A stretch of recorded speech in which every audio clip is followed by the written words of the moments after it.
The following footage is from a recent debate at the Frontline Club, where I was asked to explain why Generation Z are so disillusioned with democracy, and if that puts the future of so-called liberal democracies in jeopardy, to a bunch of establishment journalists. I tried to explain to the hosts of the podcast, a former BBC journalist and a former CNN journalist, that this was a death of democracy's own making. That, by disrespecting majority rule in seeking to overturn election results and outsourcing democratic decisions to faceless bureaucracies and ideologically aligned experts during COVID, that those seeking to defend what they call democracy have destroyed any and all faith in it. As you can see from the debate and the ensuing Q&A, that didn't go down very well. And I understand we've got some rather strident views on things like immigration, on female participation in the workforce. But what about the people who've been murdered?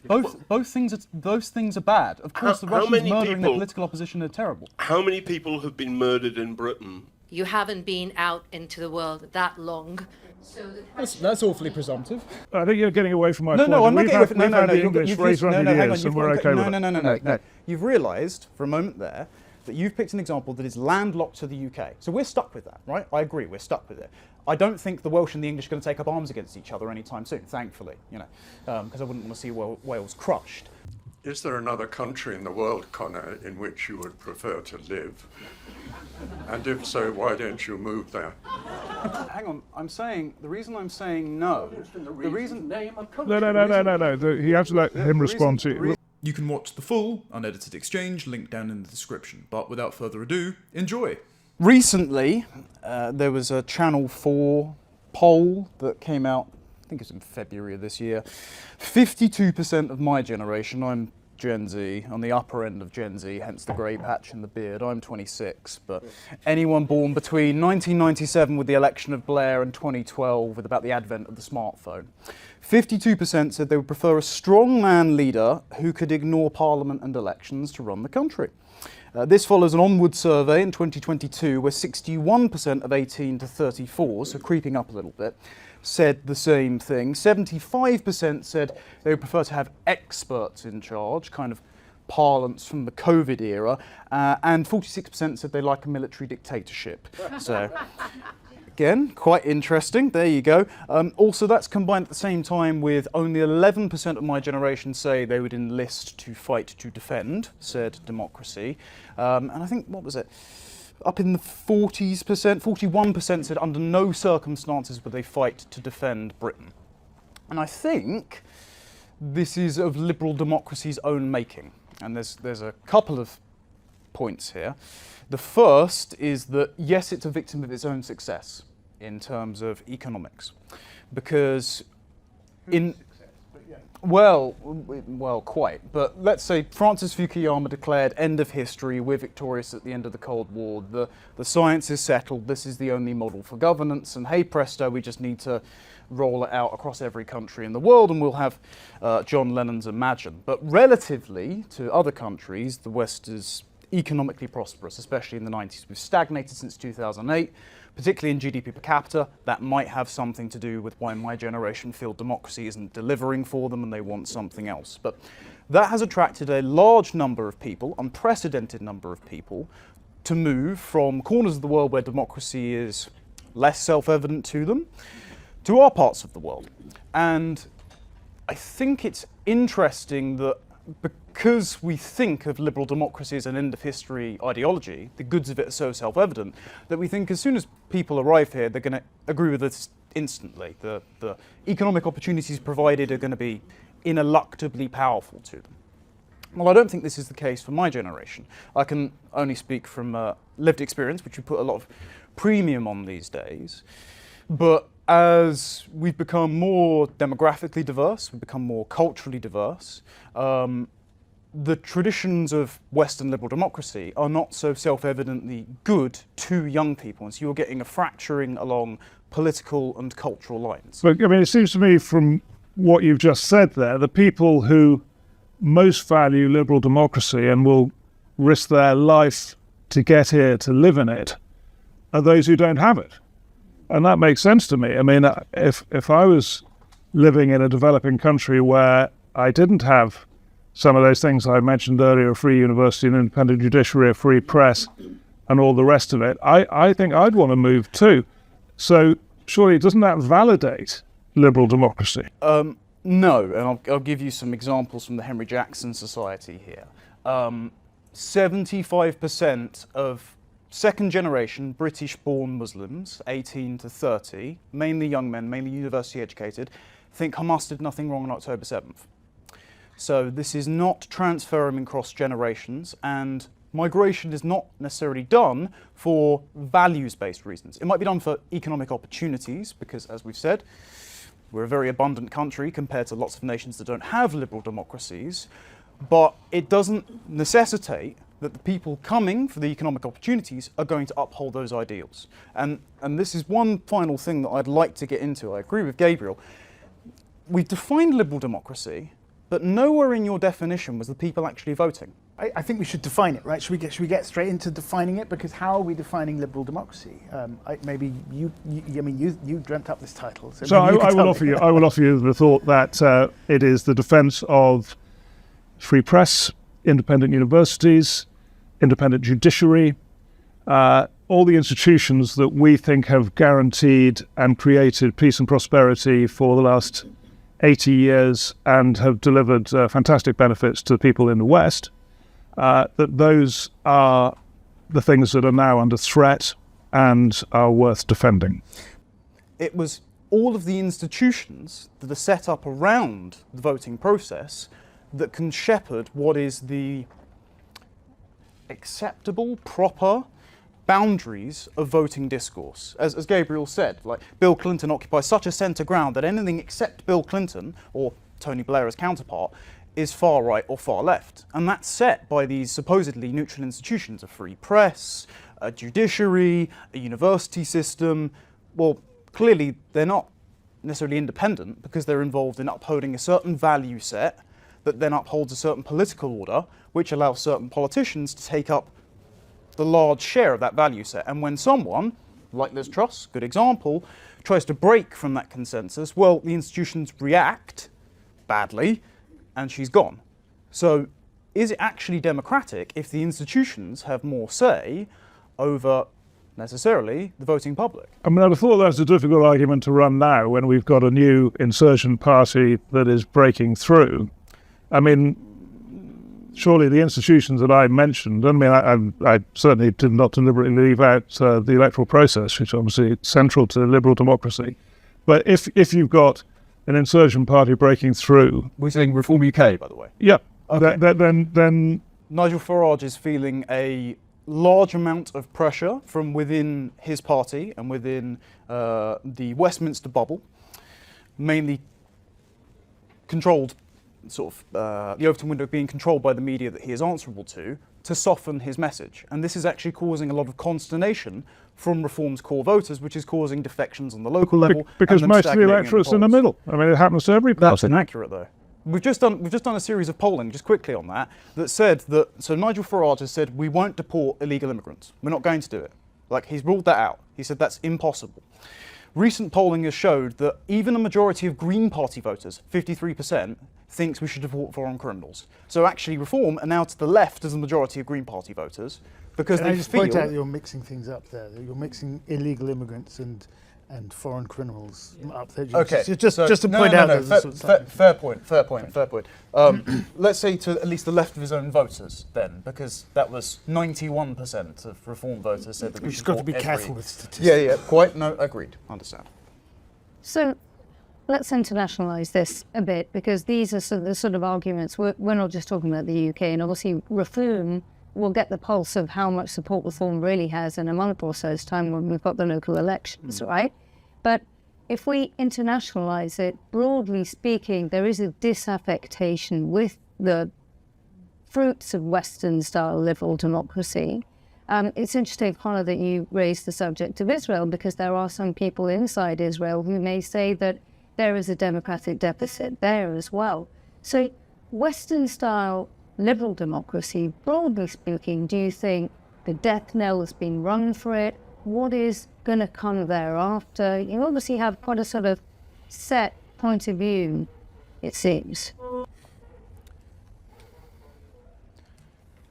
I think if liberal democracy can't guarantee across generations its own culture, and therefore the people most likely to defend it when it's under attack by threats by the likes of China, then I don't see how it can survive. And I think the liberalism in democracy makes it refrain from picking a particular conception of the good that is local to that country rather than upholding a rules-based international order. But all of those loyalties to family, to place, to faith, to community, to culture are the kinds of things that, you know, like young men like me would enlist to defend, to take up arms to defend. And if the state has eroded that over time, then it has weakened its own ability to charge people with its defence. Okay, let's turn to Gabriel. I mean, I think, I don't know if we want to look at the US a bit, where you Joe Biden spend was a lot. basically saying, okay, Trump, I accept your premise. The legal system in America is broken to such an extent that I can no longer trust it with the well-being of my family. The legal system is dead. I was amazed that he did that. So, Connor, just so I can understand what your thinking is on all this, when you hear all this sort of anxious talk of an end of democracy and the threats and the concerns and anxiety, I mean, you clearly think the system isn't working. Are you seeking to defend it and find ways to do that, or are you thinking we should move on and, you know, you don't hold democracy to be as valuable as maybe other people in the room? Well, I think lots of, especially young Americans, because they're polling quite in favour of President Trump at the moment, are quite content with democracy compared to lots of my counterparts in the UK or on the European continent, where they're frustrated, and some of them might think that J.D. Vance at the Munich Security Conference was correct, because they think democracy means one man, one vote, and you respect the outcome of the election, whereas some of the institutions that you listed aren't too keen on that. They will work to resist the candidate that is elected by the people, and the best... Which one? Marine Le Pen, Yes, well, Marine Le Pen or the Romanian elections. Canon Georgescu. No. And the best example of this I was going to get onto is the Time magazine piece that came out after Joe Biden's election that said the secret history of the shadow campaign that saved the 2020 election. And so it was a series of unelected groups, NGOs, Silicon Valley, journalists that coordinated to run an interference campaign against the Trump campaign.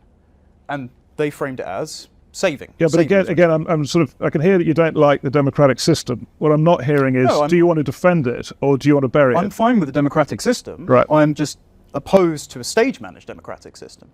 And so the thing that will put people off democracy is if people see the not-so-hidden hand of them being cajoled.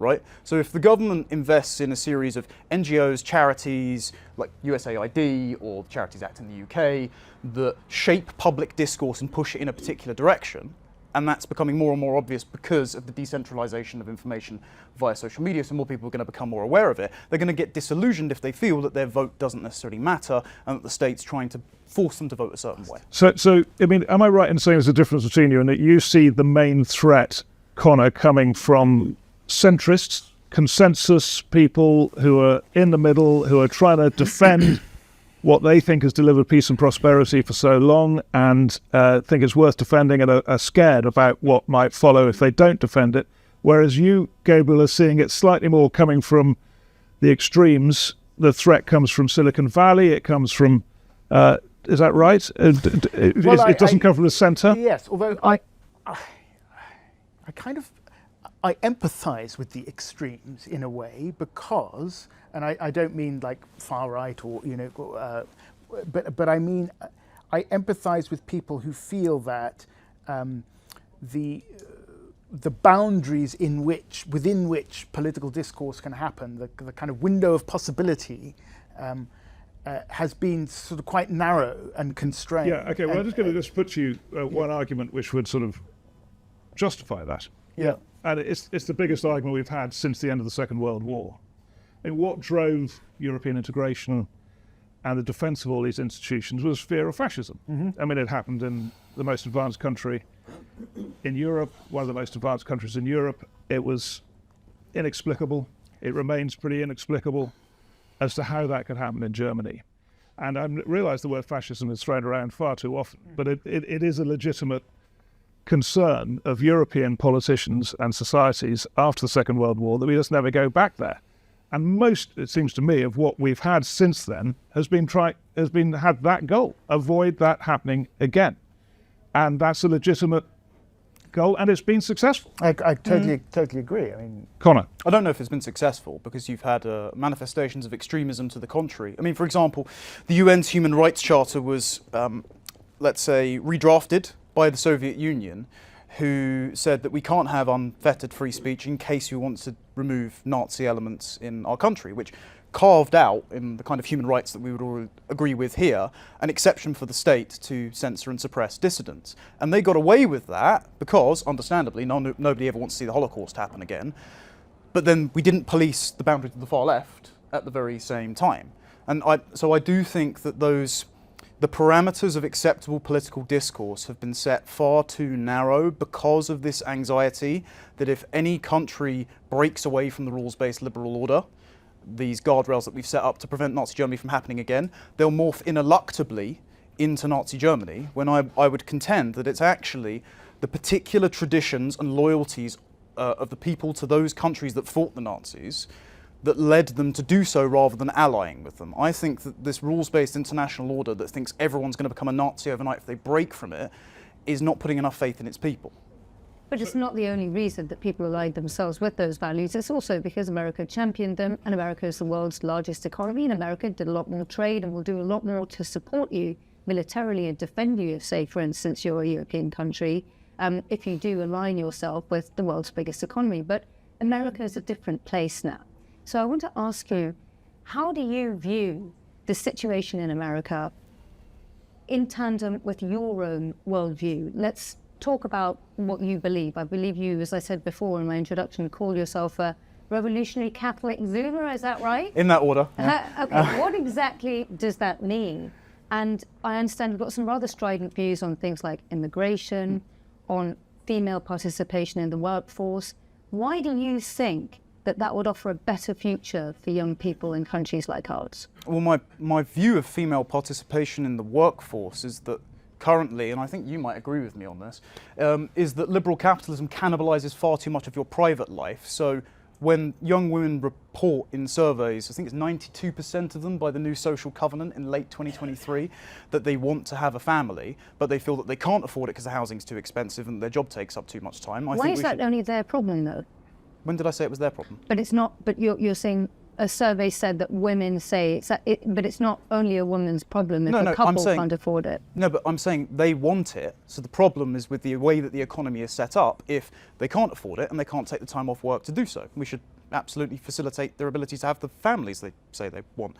In terms of views on migration, yes, because stronger paternity leave legislation would sort that out. Would you agree?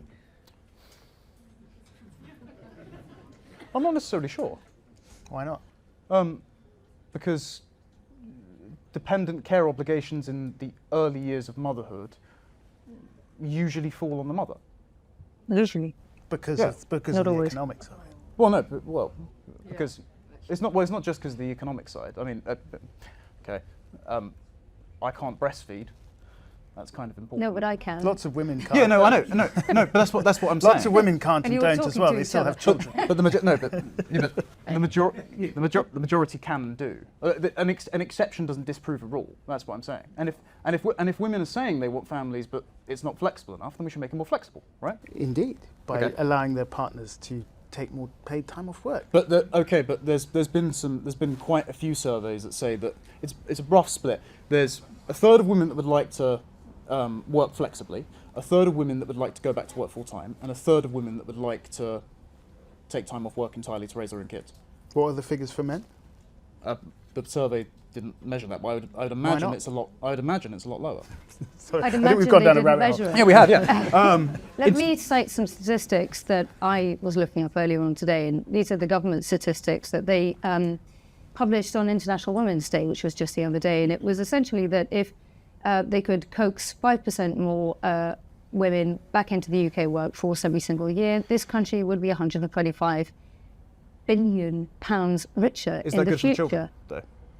What do you think? No. All right, why? Because a child's best quality of care is when their mother and their father are close to them. So if you... What makes you feel... It's not feeling. It's Erica Commissar's done some fantastic work on this, by the way. Blood cortisol for a baby, when you take them away from their mother, because obviously they're most used to their mother's heartbeat, their mother's voice, and the like, it spikes and it remains quite high throughout adolescence. So if we, just one example, if we want what's best for the child, then keep them with their biological birth parent. And if the mum wants to stay at home, I don't see why the government should again be cajoling them to get back to the workforce, because we should be doing what's best for families rather than, in your framing, what's best for the GDP. Like, I don't think we should sacrifice people's, let's say, quality of life and their preferred choices just for the sake of growing the economy in an abstract fashion. Okay, so what we're going to do is throw this out to the audience in a moment. Just before we do, I want to... Can I point out, I've done some excellent work on this. I've got 2 kids. I want to start soon, trust me. we'll so have your questions ready. But just before we do that, She'll thank you for I'm it. slightly... I'm hearing a lot about the crisis in democracy. I'm not quite hearing where you hope it will go. So I'm talking here about your vision of the best outcome. No one knows what's going to happen. But when you look ahead and you foresee the future, we all understand there's a crisis in liberal democracy now. Why don't I start with you, Connor, and then you, Gabriel. What are you hoping the best outcome of this crisis would be? Let's say I'm agnostic to the emergent system, but of course nobody hopes for tyranny. I would hope that free speech prevails, and it looks like the US State Department are at least interested in securing that. I would hope that prosperity continues, but I would prefer if GDP per capita were the leading measure rather than GDP, so that people my age can actually get a house and start said families. And I would hope there's a lot less transience and a bit more cultural permanence, because I think a lot of what's driving people my age towards, let's say, extremist political views on both sides of the aisle are an attempt to search for belonging where the traditional avenues of doing so have been broken up. Like 46% of children aged 0 to 14 in this country hit that age and aren't living with their dad, for example. Like, that's just one example of how, like, family breakup, decline of community, decline of religion, and that is depriving people of belonging in their lives, and so they're going to seek extremist political narratives online. Okay, free speech, wealth, and a sense of community. It doesn't sound terribly controversial. This is a question for everybody on the panel, really, up on the stage. Is it the fact that you genuinely think democracy is in danger, or that technocracy is in danger? Because what you've seen with the Brexit vote, the rise of reform, and the rise of Trump in the US, is actually a pure form of democracy. At the heart of these Western nations is the vote, the public vote, reasonably regularly in elections. And what it seems to me, and I don't know if the panel agrees, is what's happened in the last decade or so is that you, as in the elite, whatever you want to call them, are just getting results you don't like, and then you're in a bit of a panic. And you can still see it now. The disillusionment with Quangos is, you can see that. You can get that in the public mood, the disillusionment with unelected bodies, the judiciary going against Parliament. You saw it with the proroguing of Parliament, or the attempted proroguing of Parliament. So do you think it's genuinely that democracy in danger, or just this sort of cosy little arrangement you've had for so long is in danger? I like this guy. I mean, I can answer that, but I don't think I should. Why don't you answer, Gabriel? I think that is a partially fair critique of what we've seen in Europe and elsewhere. We've seen, for example, in, I think it was the Netherlands, wasn't it, a referendum on the EU, and then they gave the wrong answer, so they just held it again, which was obviously ridiculous. So I think that I think that's a partially valid critique. I would also say that we don't live under a kind of direct democracy. We live under a representative democracy, and we do also need people who know what they're doing.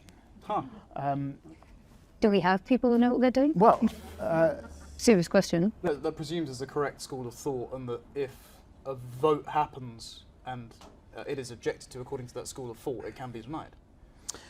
No, that's not assuming that. But when I say we need people who know what they're doing, I mean that there doesn't have to be one correct answer to know what they're doing, but we need experts, for want of a better word. Experts can disagree, but we need people who are experts in their field who make things work in a complex society. Like vaccine science, maybe, yeah. I mean, it's well established, it's been there for 150 years, it works.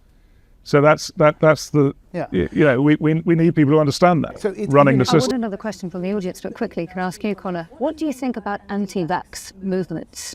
How do you feel about vaccine science, for instance, and the fact that, say, during the COVID pandemic, people just had to have it, otherwise they couldn't go back to work? Was that badly construed? I think that was anti-democratic? Yes, and also I think if you wanted to increase trust in the experts, you should have allowed people to make up their mind for themselves, rather than restricted their ability to go to work for taking it. And also medical experts should not have misrepresented things. For example, Anthony Fauci, behind the scenes, sending emails saying that the likes of Jay Bhattacharya and the authors of the Great Barrington Declaration should be counter-signalled at the executive level, or saying that, well, masks don't work and you shouldn't wear them, and then coming out and admitting, well, we only said that because we wanted time to stockpile all the PPE and so other people didn't take it for ourselves. You should have been transparent with the public at every stage of this, and they might have had more trust in said experts. All right, let's take another question from the audience. I'm curious, Connor, as to what you said. You were 26. You haven't been out into the world that long. So that's awfully presumptive.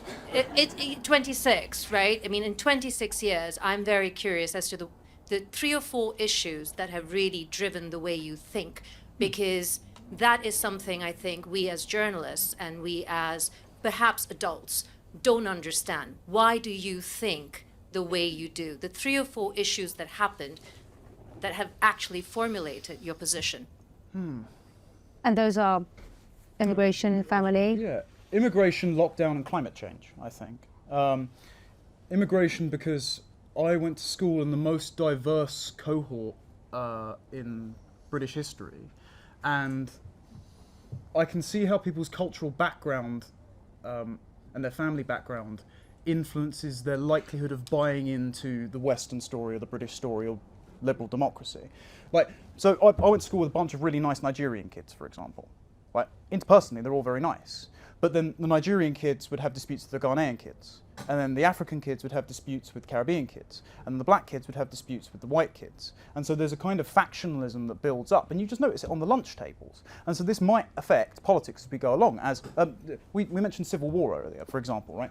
David Betts, who works at King's College London, has been doing the rounds in interviews recently. And he said the kind of catalyst he's most worried about for civil conflict is increased ethnic and cultural stratification, and then a kind of identity grievance politics that pits people against one another, which is, I mean, was the narrative that came out of the death of George Floyd, for example, the critiques of white racism and white supremacy. And if you drill that into the heads of people who are second generation from other countries, and you tell them that actually you can't be friends with this person because there's a secret hatred of them at all times, that's going to increase antagonisms. I mean, I just say to this, I mean, I live in a Welsh village. Yes. Where there are antagonisms between the Welsh and the Anglos. Yeah. And it's been going on since 1282. Yes. I know. That means so we shouldn't.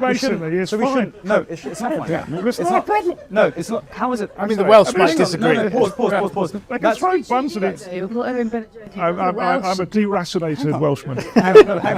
Hang on. That's fine for you to say it's not a problem from your Welsh village. That is an intranational conversation. That doesn't mean we need to. Not really. I don't think the Welsh would say it like that. The United Kingdom, the British Isles. They don't believe in it. Okay. It's a landmass that we're locked in, whether we like it or not, right? Okay. Does that mean we import? Does that mean we import ethnic and religious prejudices from other parts of the world? For example, the recent reignition of the conversation around Pakistani Muslim rape gangs in the UK, right? That is a completely preventable problem. It is. I think you're getting away from my point. No, I'm not getting away from it. We've had the English for 800 years and we're okay with it. No. You've realised for a moment there that you've picked an example that is landlocked to the UK. So we're stuck with that, right? I agree, we're stuck with it.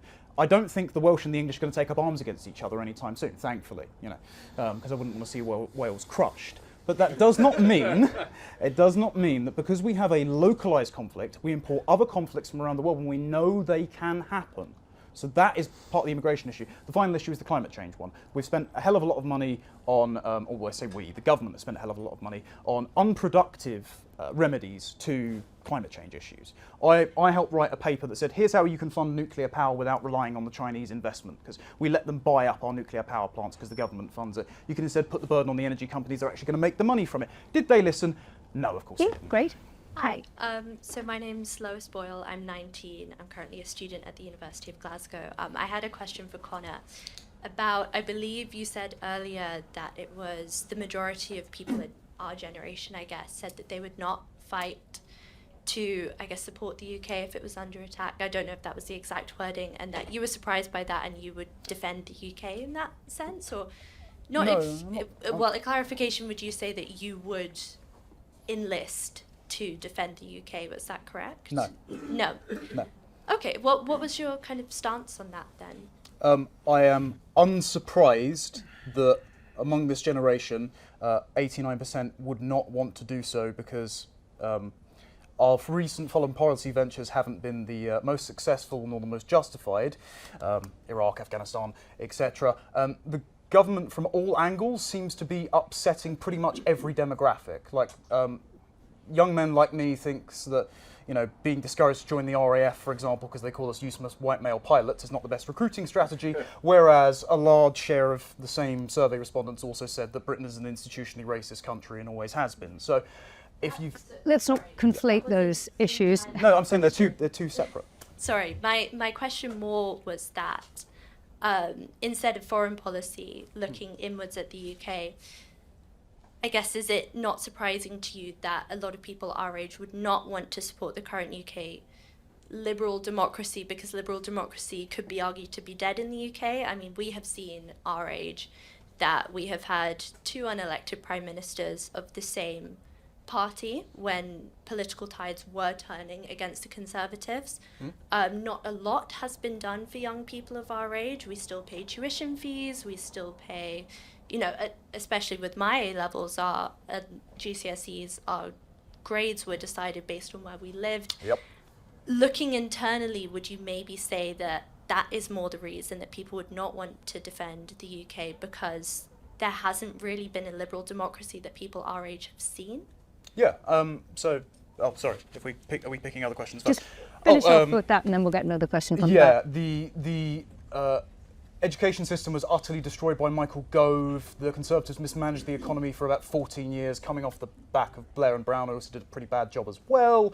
There were the tumult over the Brexit vote, no matter which way you voted. I mean, it being held up didn't look like democracy in action. And I think lockdowns themselves did far more damage to liberal democracy than any outside interference, even though it does exist, could ever. Because if the government can declare democracy no longer exists with a press conference and it lasts 2 years and it makes up a disproportionate amount of your and my lifetime, no wonder they don't believe that their vote will do anything. Now, somebody who was on our tape there, who was a big voice for liberal democracy, is John Sweeney over there, I can see on the left. I'm John Sweeney, I'm a Liberal Democrat, very bad Catholic.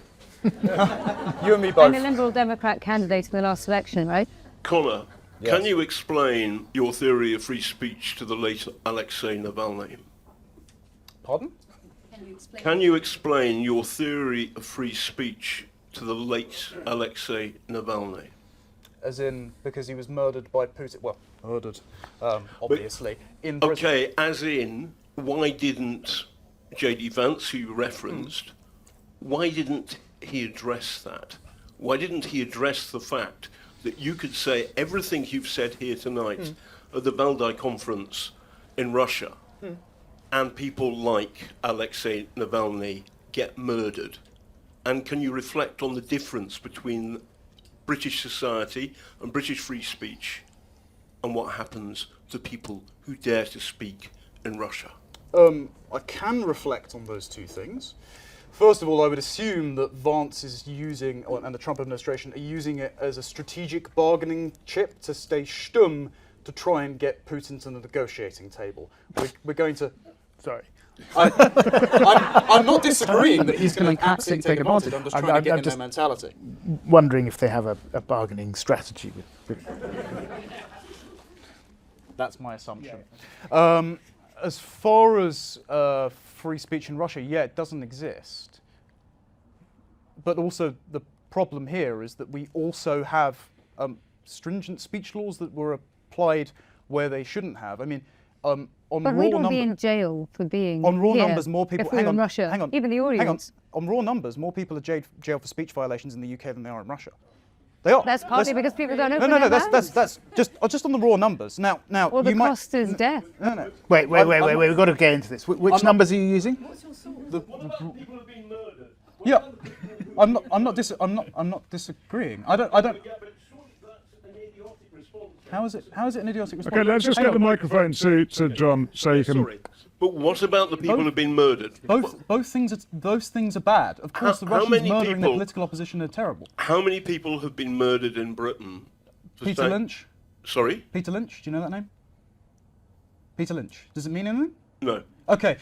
Peter Lynch was a 61-year-old granddad who stood outside one of the riots last summer, where people were, of course, engaging in all sorts of horrible behaviour, like trying to set light to an asylum hotel. Peter Lynch did none of that. He shouted that the police called them traitors and held up a sign about the World Economic Forum. One of the conspiracy theorists you think is pretty wrong. He was sent to prison for 2 years, I believe it was. Had a heart condition and hung himself in jail because he was afraid of being attacked. That's not So he wasn't murder. killed. Because he was afraid of being attacked by fellow inmates who Keir Starmer had labelled them all as far-right racists. So he was put in the conditions that led him to take his own life. I think that is wrong. I also, of course, think that Russia is awful and I would not want to bloody live there. Okay, so politically, though, what I'm talking about, for example, people I've met, Yes. and were critical of Vladimir Putin. Yes. Anna, I'm so angry, I forgot. Do you understand that I don't like Vladimir Putin? Do you understand that? No, but I don't understand, that you're applying your mind to the following. Anna Politkovskaya and Natasha Esmerova, two great journalists, critical of Putin, in particular his war in Chechnya. Thirdly, Boris Nemtsov, and then Alexei Navalny. Yeah. In order, poisoned, then shot, Yes. shot, poisoned, and poisoned again, Yes. dead. All terrible. So these are people who challenge Putin's political power, Yes. not like the pensioner you're talking about. Yes. These are people who've all been murdered. There are many, many more of them. And it seems to be absurd that you are highlighting weaknesses and bad spots in our record while completely ignoring the serial killing by the killer in the Kremlin. Because the title is Democracy in Danger, and Russia isn't a democracy. So the point being, how am I? Okay. I'm not going to be able to fix any of that. I'm pointing out that if you want to preserve a democracy in the UK, these are the inherent flaws in it, and we need to address them. Just because Putin is a nutcase tyrant who murders journalists does not mean that it is also unjust for the UK government to imprison people So for speech. I'm going to ask a question to Gabriel, which will perhaps sort of I'll talk to him. reveal some of these items. We heard from someone. Thank you. My question is to Connor. Is there another country in the world, Connor, in which you would prefer to live? And if so, why don't you move there? Okay, so let's well, I should let you respond to that, Connor, first of all, and then we'll get to the other questions. Because one of my chiefest complaints is that the cultural population churn has changed. Answer the question. I am. There's no need to be rude. No. No. Is there a country? I am. Name a No. country. Hang on. I'm saying the reason I'm saying no. The reason. Name a country. No. You have to let him respond to. We're talking radical empathy. Yeah. Thank you. The reason I'm saying no is because even though I don't think things are being run very well in this country at the moment, I would miss my family. I would miss the roads that I know. I would.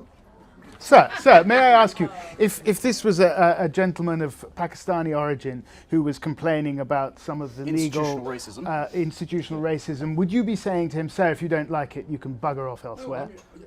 My question is because I No, think you as wouldn't. a No, you neighbour answer the question, country, sir. I think we should be proud of it, and you've spent the whole evening rubbishing it. And so it seems a perfectly fair question, is there some other country in the world So people that you would think is preferable? People who have criticism to this country, even if they were born here and they love the area, they love their family and that here, if they have criticisms of the way it's run, they should just up sticks and leave. Is that? No, of course the criticisms of you spend the whole evening rubbishing the country. So I'm rather surprised you want to live here. Okay, we've dealt with that. Thank you for that exchange. Well, that was fun, wasn't it? Now, of course, I knew what I was letting myself in for when I heard that a BBC and a CNN journalist would be involved in the event, but a few hostile lines of questioning aside, everyone was very cordial when the debate wrapped up, including the members of the audience who collared me either to pull me up on or congratulate me on my contributions. And just like them, I hope that you found something of value in these clips. And if you'd like to see the full unedited podcast, I encourage you to head over to the new Control-Alt-Delete YouTube channel. They were gracious enough to invite me to participate, so I hope you can return the favour by leaving them a supportive comment or a like. That's linked down in the description. Until next time, thank you very much for watching, and goodbye.